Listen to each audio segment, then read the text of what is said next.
questions. Phil, when you went back and watched the film from Kentucky, I guess what showed up when you were watching it that maybe you didn't see live during the game that you were impressed by? Well, number one, and I watched it a couple times, and we're gonna watch it one more time today with our team, a good part of it anyway. There's way too many turnovers. When you look at the things we've got to get better, you can't beat good teams with 19 turnovers. It's just not gonna happen. And a lot of our turnovers were unforced. It wasn't like their defense was forcing us in those turnovers. It was us being in such a hurry and just getting sped up. And I think it's the first time playing in front of a great crowd like that, playing against Kentucky, nationally renowned program. It just got us where we were too emotional too. Like we didn't react to some of the calls that were not necessarily our way in the right form. And to throw the ball off the kid the way Eric did is just really embarrassing, as I mentioned after the game. It's that kind of losing your composure. Because the game became a 3-point game, and those 3 points really mattered. Every play matters. I actually like it. Some teams, especially it was better. We have less distraction. We're all together. It's just us as one. I've had teams that sometimes play better because of those exact issues. It's us against the world. There's no one there cheering for us in Knoxville. So hopefully, it gets you really good focus. So, I thought the last time we played on the road, we really learned from very poorly played game on our part against Alabama. And hopefully we'll learn from our mistakes in this last game. It was a great opportunity, and when you let it slip away, it hurts. But now you got to move on to the next opportunity, the next game. A lot of coaches don't believe in moral victories or whatever, but coming out of the game like Tuesday night, he's such a young team against a perennial power. Do you believe that's a moral victory for this team? Not at all. I don't believe that. You're correct. I do not believe in moral victories. There are positives to take out of the game for sure. But at the end of the day, we had a great opportunity to help ourselves, and didn't take advantage of it. And that part, something that hopefully drives you and motivates you to do better for your next opportunity.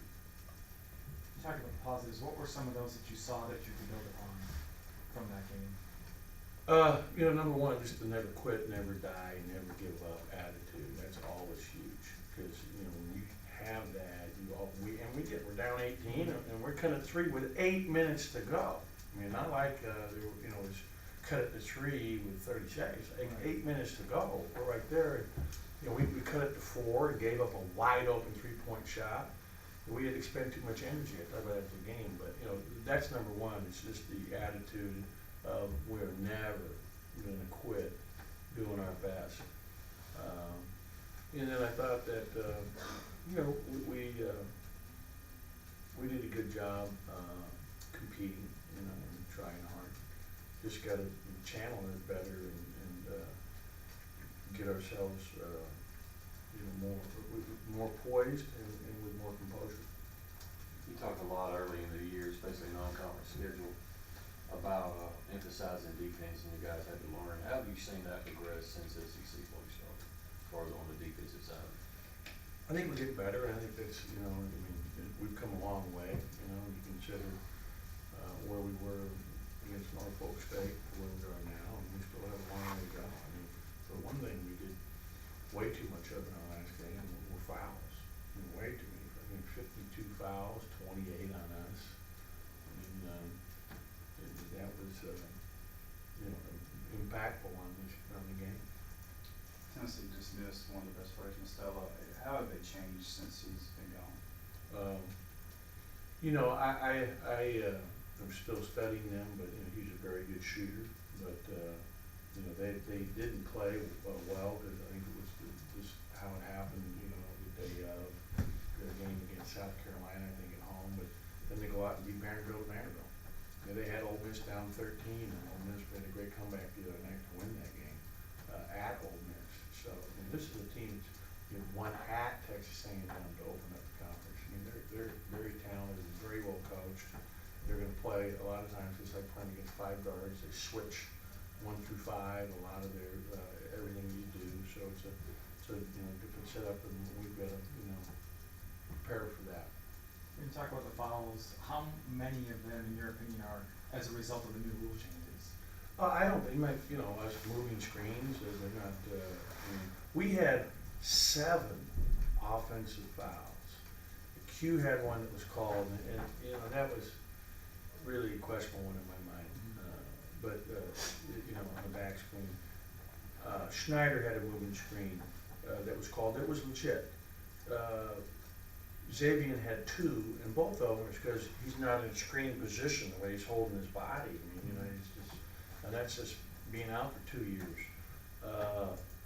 Someone else had a moving screen. Who? Was it Eckler? No, I don't think so.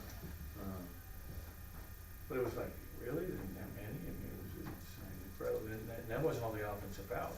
We got, post-up offensive fouls, and that was one of the new rules where you can't have your arms out. Like, that's one of the things, like every time Schneider does that today, I'm just gonna stop. He's gonna go run a sprint, and I'm gonna sub him out. So every time now, it's gonna be like awkward conditioning. Every single time you do that, you're getting punished. So hopefully he'll stop doing it, because it's hurting us, and it's hurting him, because he's not in the game, because he's sitting on the bench. Yeah, he played, I think, 11 minutes, but he had 7 points and I think 5 rebounds. So when he's in the game, he's producing. What have you seen out of In him? the last couple games Yeah. in particular. So, the bottom line is, let's stay in the game longer. 3 of his 5 fouls were on offense. One's a moving screen, one's a push in the back, one's a post up with his arms out, which you can't do. It's